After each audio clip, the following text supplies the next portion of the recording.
आप सब यहाँ बैठे हैं, बचपन में साइकिल चलाना सीखी है ना?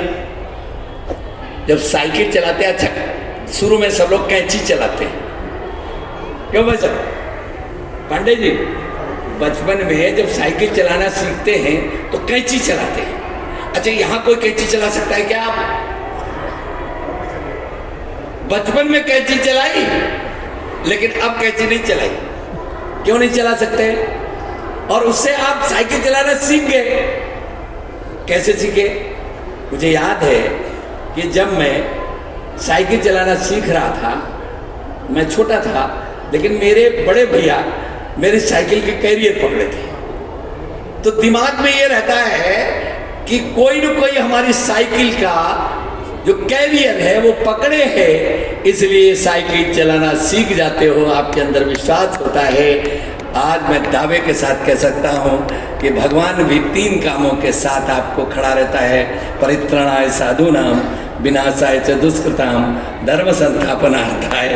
आपके इस मार्ग की जितनी विसंगतियां हैं, जितने कष्ट है, कितने कंटक हैं, उन सारे कंटकों को समाप्त करने का काम अपने आप भगवान करता है। इसलिए मात्र 5 वर्ष की अवधि में हिंदी साहित्य भारती न केवल भारतवर्ष में बल्कि विश्व के कोने कोने तक पहुंच रही है। यह किसी एक व्यक्ति का कमाल नहीं, तो यह परमात्मा की इच्छा है, परमात्मा का ही प्रकल्प है, जिसे हम लोग पूरा करने के लिए आए हैं।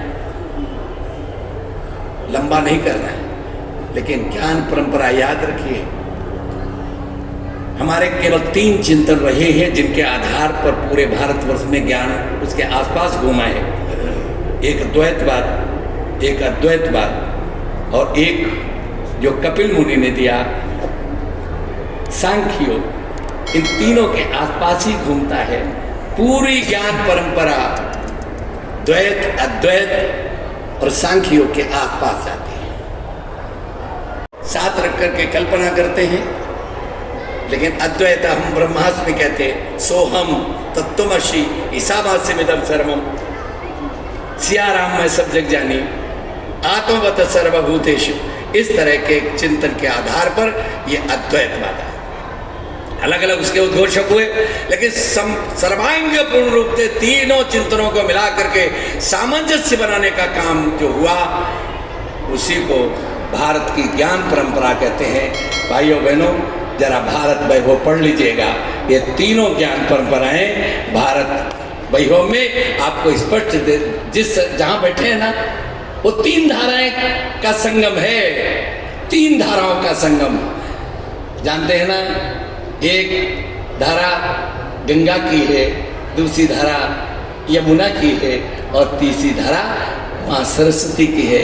कुछ धरती में विचलन हुआ, जिसके कारण वो धारा मुड़ गई, बाद में वो विलीन हो गई, लुप्त हो गई, उसे खोजा जा चुका है, और भविष्य में उसको फिर से जन्म देने की प्रक्रिया प्रारंभ हो चुकी है।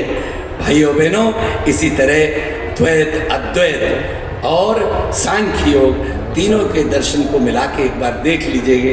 यही तो भारत है। भा माने प्रकाश, रत माने रमा हुआ, जो निरंतर ज्ञान के प्रकाश में रमा हुआ है। हमारे बाकी हम वो विषय नहीं छेड़ना चाहते, पढ़ चुके हैं, लेकिन वो कहते 3 गुण पर। मैंने शायद कल बोला था, मुझे ऐसा ध्यान है कि ये पूरी सृष्टि त्रिगुणी है, रजोगुणी, सतोगुणी, तमोगुणी। इन तीनों गुण में आपको भारत में दिखाई देंगे। बा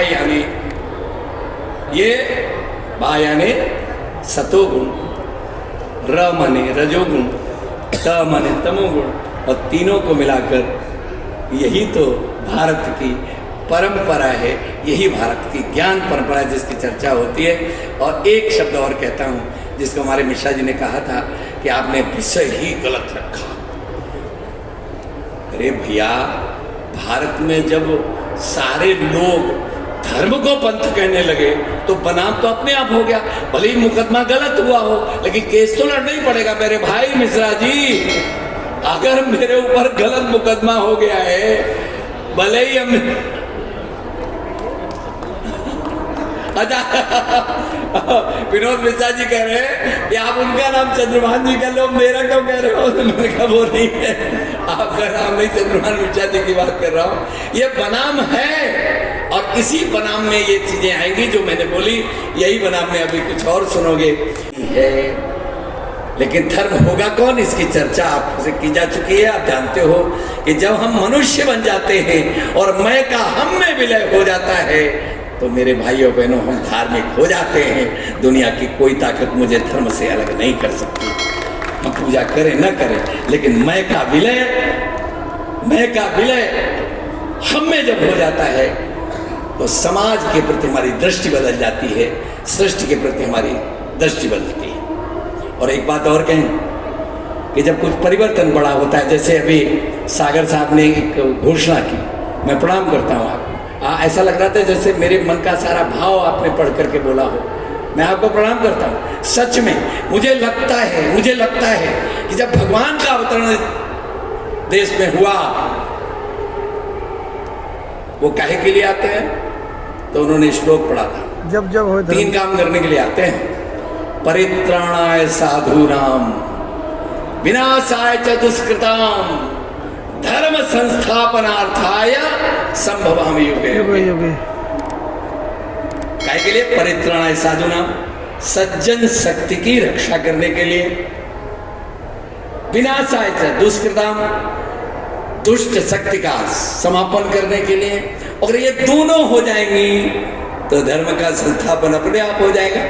तो धर्म संस्थापनार्थाय, ये एक दूसरे का अन्योन्यासी संबंध है इनका आपस में। इसलिए ये जो भगवान का अवतरण जब होता है तो आप देखिए, आप अपने शास्त्रों को उठा के देखिए कि जब राम पैदा हुए तो उससे पहले बाकायदा सारे देवताओं की मीटिंग हुई और उन्होंने तय किया कि तुम अब अपने अपने स्वरूप को लेकर धरती पर अवतरण हो, तुम्हारा जन्म लो, ताकि जब समय आए तो सारी ये जो शक्तियां हैं देवताओं की वो एक साथ पूंजीभूत होकर